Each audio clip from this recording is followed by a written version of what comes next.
You know, call me cynical, but lately I've really started to hate gravel trucks. And we just came back from a short and sweet road trip, and we were in Calgary. And we unfortunately were behind a gravel truck, a couple of them. And the one that I was behind, I had no choice because it was coming off of the ring road onto the highway, headed to Banff. And I got peppered with rocks that were that size. Now, I care about my truck. You know, I love my truck. But I'm just glad it wasn't one of my cars. That being said, I got a bad chip here, and it is starting to crack. So I had to go out and buy one of these. But this isn't the only run-in we've had with gravel trucks. I do not understand why they aren't held accountable, you know, more within reason, because I bet you this happens way more, because this happened to my wife twice when I wasn't in the vehicle with her, and we've had to get a new windshield because of this. So it just irks me. But without further ado, I mean, I'm gonna fix this. You know, I'm spending $15 instead of whatever it is for a windshield for one of these. But in our Jag and our SRT, the windshields were much more money. So I'm just mad that normal everyday people have to go through this, and the drivers and companies of these trucks just go on like nothing has happened. So let's go through this. I'm gonna open it up, follow the instructions, and hopefully seal up this chip. All right, so basically here's the kit opened up. First step is to clean out the chip with a tack that they provide. So I'm gonna go ahead and do that and just get all the little chunks of glass out, and then we'll go through the steps. You gotta place this basically bullseyed onto the chip, and then start the process of injecting the resin. So yeah, without further ado, let's go ahead and take everything out of the crevice. So you can see right here, here's the bad chip. There's a whole bunch of pieces of glass in here. They are very small, and I think you just want to get all the big stuff out. I'm going to give this another wipe and just get all the residue off of it, but I just want to make sure that the resin goes in there as smooth as possible, right? Without any blockages or debris. So, like I said, I've done this once. You can't even tell where I did it before. And it locked it up and sealed it well. I used the same kit. So, I know that they work. They're pretty much a one-time use, so. I mean, technically you could probably use it more than once, but I don't want to try. Okay, let's move on to the second step here after I clean this up. All right, so now we want to place this directly center of the pit, they call it in the instructions, with this tab facing upwards. So I'm gonna go ahead and place this as best as I can to center it into that hole there, bullseye it, and then peel the back of this and stick it just like so. So here we go. All right, she's stuck. Look at all the oil from my hands on the windshield already. I'm gonna have to wash it. But I think I did a pretty good job of getting that nice and center. You wanna gently squeeze out any air bubbles.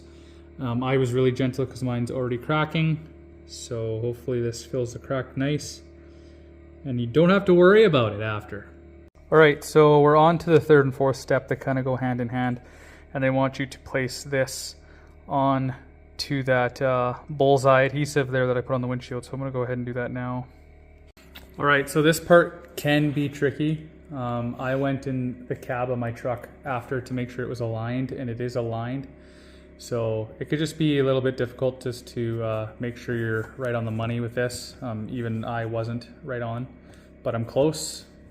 So I'm just gonna gently give it a press and make sure it's sealed, and then move on to the 5th step here. All right, so step 6 here. Sorry, I said 5, I think, but step 6 is where we are at. We're gonna squeeze 75% of this into that hole, and then keep 25% for step 12, it says. And I think it's just to top it off. So we're gonna go ahead and do that, and then it's on to the syringe step. So let's go put 75% of this in that hole. All right, here goes nothing. I don't know how we're supposed to measure 75%, but let's go ahead and just make sure it's all going in there.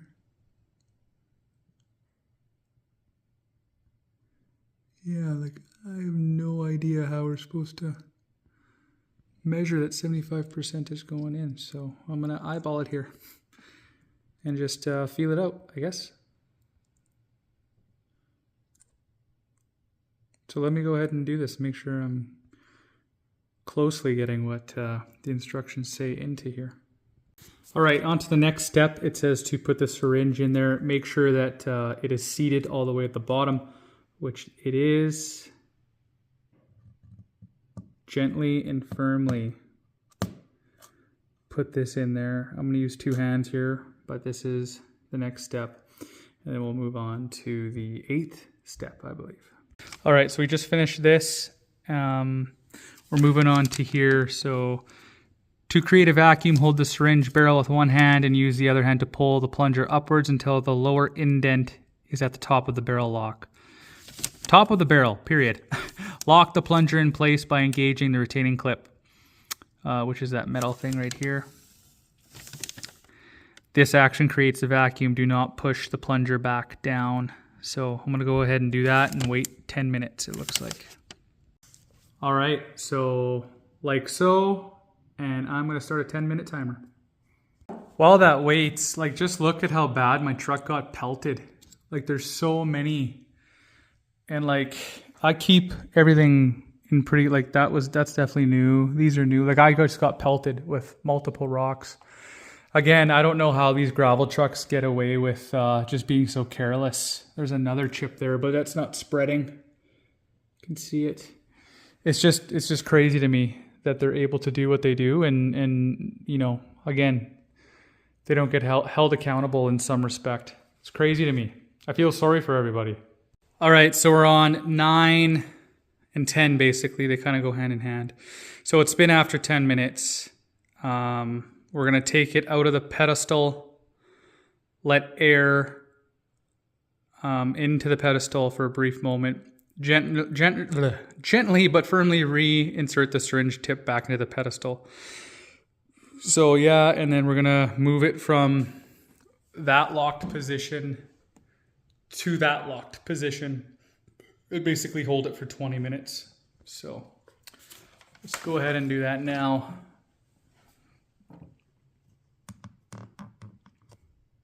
Okay. Gently but firmly, people. So let's see here.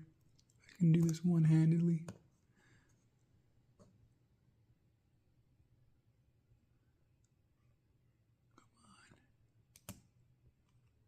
Here we go. So I'm gonna leave it like that for 20 minutes. All right, so I got some leakage that I was able to quickly seal back up.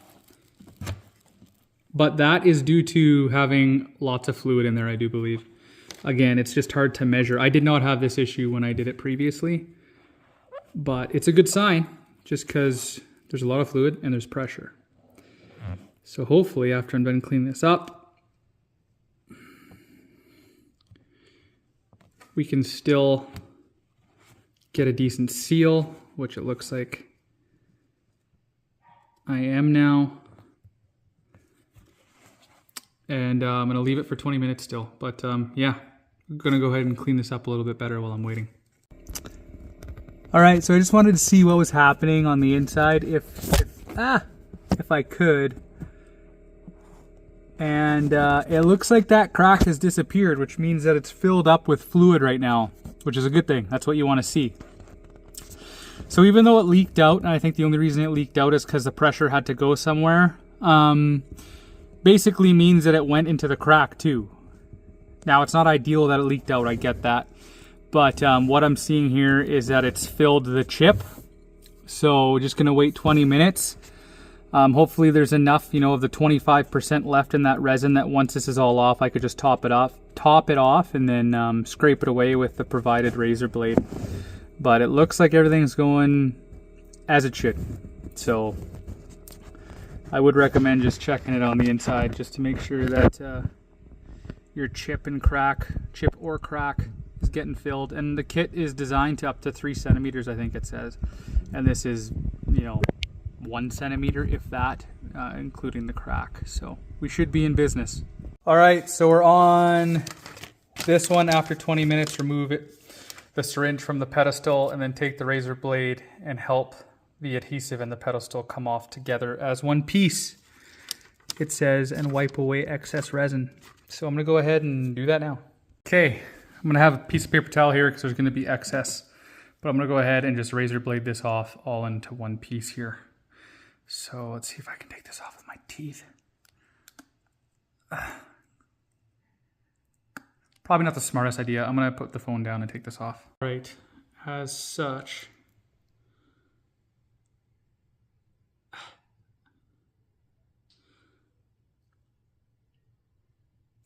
Probably gonna have excess, so I'm just gonna lift that up.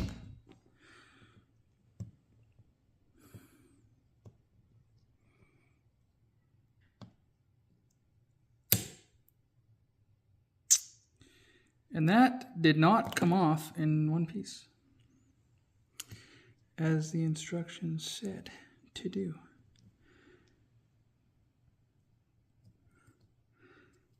Let's see if I can get this off. Yeah, okay, I'm gonna put my phone down, but you get the gist. All right, so that came off fairly easy, and the chip is right here, and you can see it has minimized a bunch. And it looks like the crack, again, even on this side, the outside of the windshield, is sealed as well. So I'm gonna go ahead and march on to the next step. All right, so last step, I'm gonna put a drop of this directly on to the chip, and then put this clear poly plastic square on it, and take it outside and let it sit in the sun for, it says 15 to 20 minutes, and that's what cures it. And then take it off, and wipe away any with the razor blade and buff it with the alcohol pad that it comes with. So I'm gonna go ahead and do that now. So there it is, as so. And I'm gonna go ahead and park it outside now. All right guys, so I wanted to do a video here. You could barely even see the darn thing on the camera, which is exactly what I wanted. But outside you could just see the reflection. So from inside the cab, you can barely see, it's kind of like right here, but the crack is completely filled, which is what you want. So you want to stop the crack and fill this chip up as much as possible, and that's exactly what I accomplished.